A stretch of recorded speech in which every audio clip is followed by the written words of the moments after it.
Hey guys, as we have prepared the machine for SQL Server installation in our previous video, we are about to install SQL Server 2012. Okay, run the setup with admin privileges, click on installation, new SQL Server standalone installation. Now it will run some checks like whether this setup was executed with admin privilege or not, whether .NET 3.5 is installed or not, whether the restart is required. Okay, so every check has passed, so click on next. Keep it evaluation version only and click on next. And I accept the license, click on next.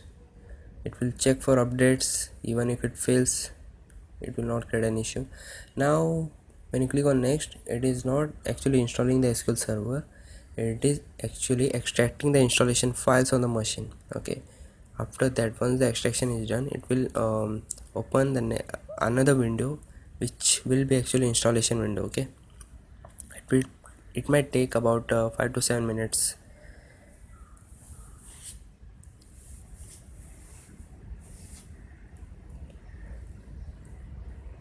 Okay, now the actual installation window will appear.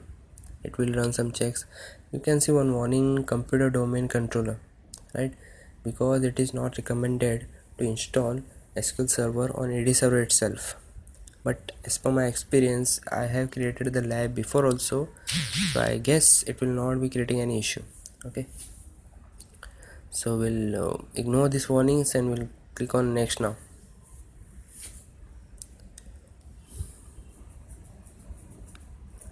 SQL Server feature installation, click on next. Now here we need to select database engine services, reporting services native, and management tools basic and complete. Okay, click on next.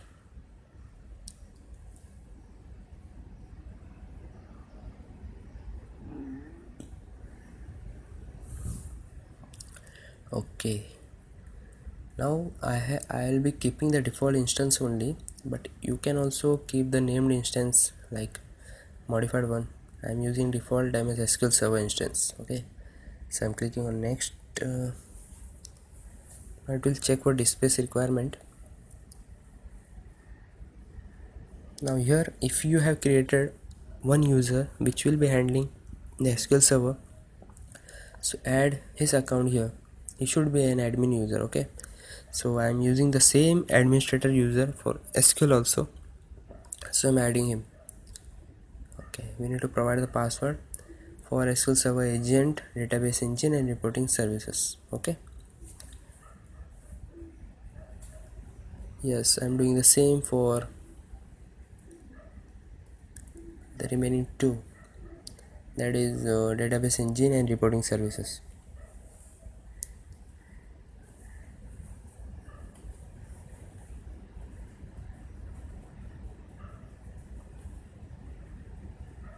For SQL Server browser, it is not required. Okay, because we don't require these services as of now. Once it is done, click on next.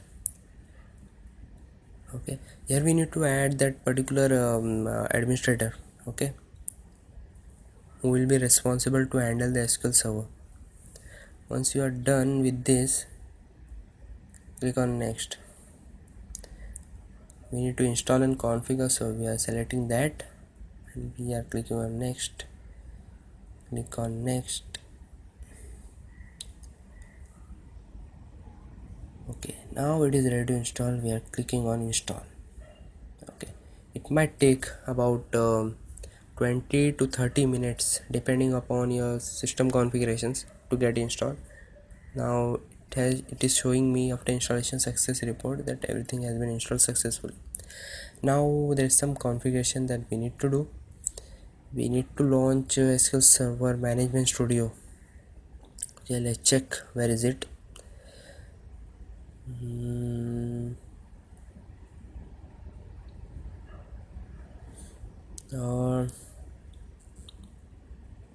Not able to find it. Let's check in the search box.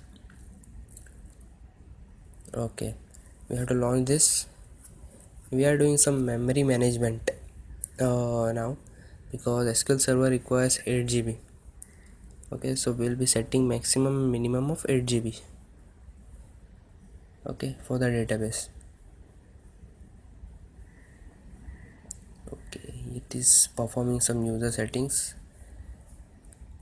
Okay, we are using the Windows authentication method, so click on connect, right click on database, go to properties,